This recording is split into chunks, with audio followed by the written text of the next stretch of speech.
Lelaki seperti apa yang kau cari? Penuh selidik Mutia bertanya pada sahabatnya Asma.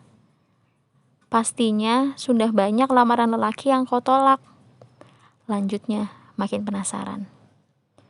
Lelaki seperti apa? Dulu, sekitar 7 tahunan lalu, Asma pernah membuat sejumlah kriteria, sekedar menjawab godaan iseng seorang lelaki. Baca Al-Qurannya bagus, kaya, dan jago orasi, katanya tanpa beban.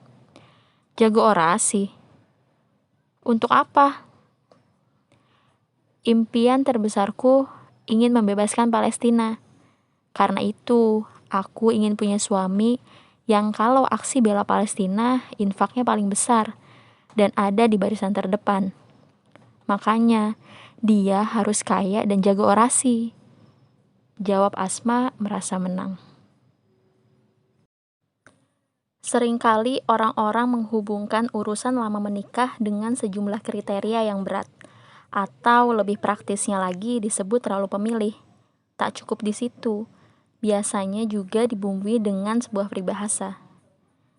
Jangan sampai pilih-pilih tebu, apalagi jika yang belum menikah itu adalah seorang perempuan yang sudah berumur kepala 3 dan secara status sosial ekonomi tergolong mapan. Maka pertanyaan itu pun akan semakin sering terdengar. Anehnya, pertanyaan itu lebih sering pula bernada intimidasi daripada sekedar ingin tahu. Hal yang perlu dijawab adalah, salahkah jika seorang perempuan menetapkan sejumlah kriteria untuk calon pendampingnya? Saya yakin tidak. Ketika Rasulullah memberi arahan tentang 4 kriteria memilih calon istri, maka itu pun berlaku sebaliknya untuk kriteria memilih calon suami.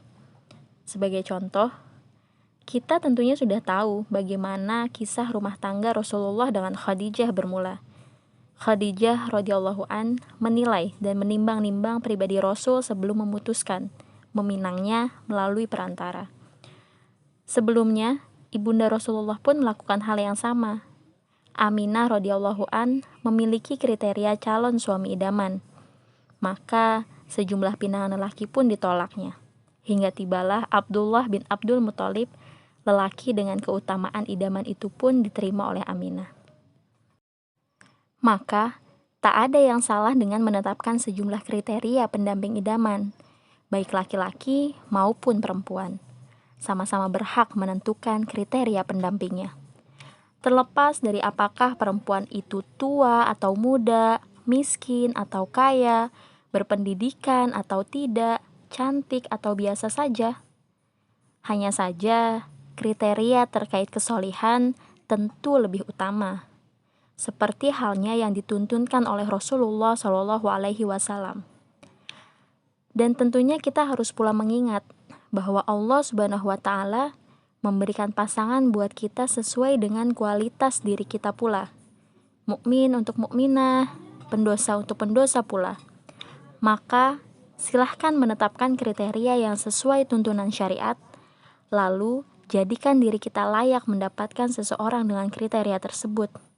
Setelah itu, mintalah pertolongan Allah dengan keyakinan penuh akan kemurahannya. Jangan pernah ragu untuk memiliki kriteria sesuai tuntutan syariat, bahkan meskipun usia kita mulai senja. Lalu sibuklah memperbaiki diri dan beramal. Tak ada jaminan jika tanpa kriteria, maka jodoh kita akan lebih mudah bertemunya. Bahkan kalaupun iya, alangkah ruginya jika karena usaha kita memutuskan menikah dengan sembarang lelaki. Bukankah tujuan menikah adalah membentuk keluarga sakinah yang akan menjadi jembatan menuju surga? Bagaimana meraihnya tanpa seorang imam yang mumpuni?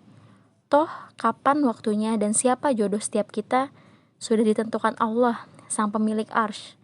Wallahu a'lam.